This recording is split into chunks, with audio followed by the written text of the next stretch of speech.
So the word English man actually means mana. M-A-N, mana. Mana means mind. Oh human being, you are a thinking being. You are not only a breathing being or physical being like animals, but you are a thinking being which is not found in another kingdom. That's why I call you man. So Patanjali directly deals with the mind first and its modifications. When I explain to you the very nature of Chitta, you'd be surprised to know how he explains what Chitta is, one of the modifications of mind, one of the aspects of your being, internal being. As you have limbs outside, 4 gross limbs, 2 lower extremities and 2 upper extremities. So there is a man inside you who also has 4 definite limbs. Antaha Karana. Anta means inside, Karana means that which functions inside. That which functions inside is real man, that which functions outside is only projection of that real man. You are projection of that, what you call mind. Therefore, body will follow the mind. It's not necessary that mind is followed by body. Mind does not follow body, but body follows the mind. Definitely. Therefore, mind is not projection of body, body is the projection of mind. Patanjali dived deep into the deeper realms of his being and found out the various functions of his mind. The method of Patanjali is unique. Now, those who are regular students here, they know I have explained many times, which I am making a diagram and explaining to you. So I told you, it becomes easy for the student, for the teacher, to know the mental condition of his student, if he is a competent teacher. He will see when a student comes through walk, he can know what the problem is. Like a homeopathic doctor, any doctor. If you are a good doctor, you can easily find out. You don't have to ask your patients. If you are a good psychologist, you'll find out what type of patient is coming to you. Many patients come crying. Most of the time they cry and they speak little. You can easily find out. The therapist should develop, the psychologist should develop that skill, exactly like the yogis develop that. When the student comes to them, they know where he is. By understanding, by putting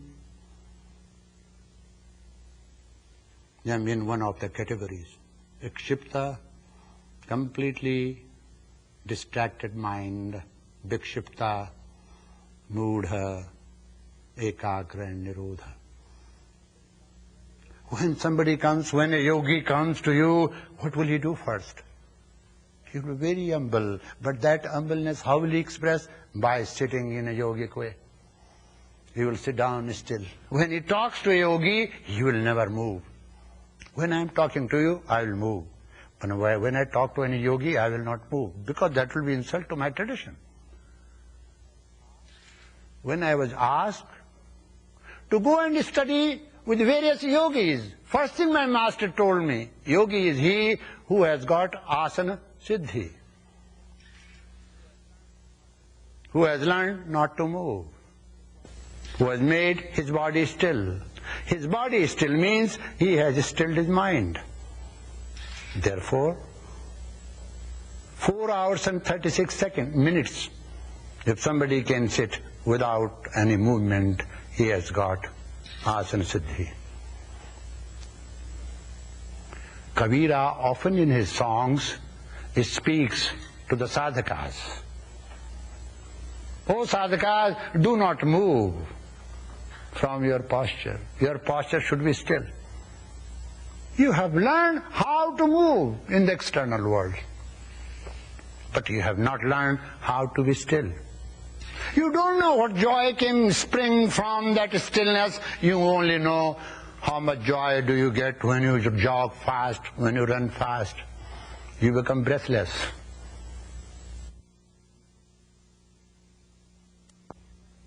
But when you become still, you become full, you remain full of joy. That's entirely a different joy. That's a joy beyond all explanations, inexplicable joy. That joy beyond all bounds you can enjoy. Still, how to be still. So when a yogi comes to talk to yogi, they speak in precise language. That is called Sandhya Bhasha.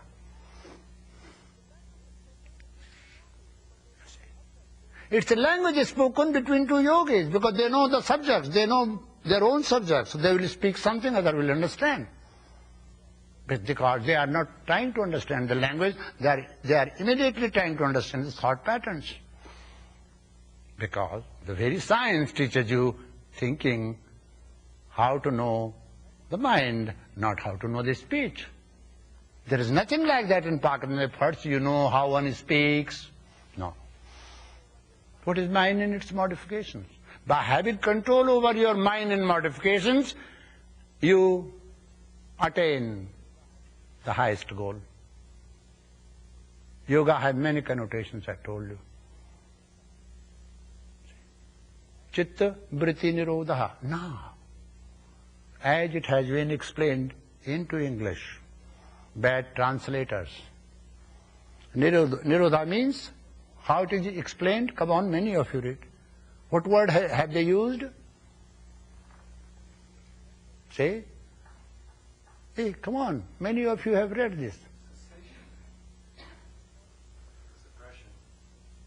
Now, if you call it suppression, then suppression will lead your life. So it's a bad word.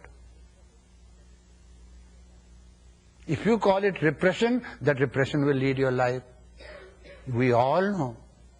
Even if you are not a student of psychology or teacher of psychology, you know that suppression and repression is a very dangerous something for your mental condition, mental life. So how Patanjali can say you should learn to suppress your mind and modifications? No. Nirodha, the word nirodha. Patanjali said, let you learn to cultivate your mind when your mind is in a perfect state of equilibrium. That is the meaning. Nirodha does not mean suppression. Cultivate your mind in a way so that your mind attain a state of equilibrium and tranquility, so that it is fit to attain samadhi. That is the meaning. That's not the meaning. Suppress your mind, any feelings you had, suppress your thought, and you will become a yogi. You will become diseased. You can never become yogi. You will become sick. You can never become yogi.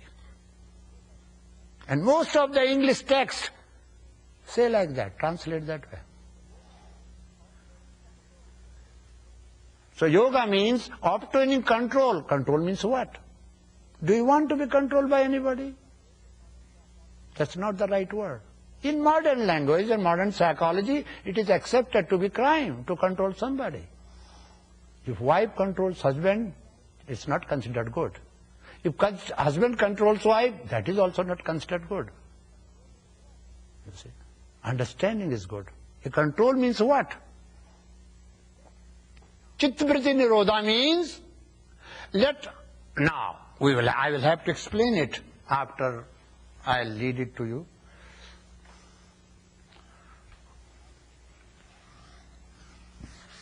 I'll tell you what is that control which Patanjali said. The way I was taught in a monastic order, I am teaching you the same way. You have 4 definite aspects of your mind, which are called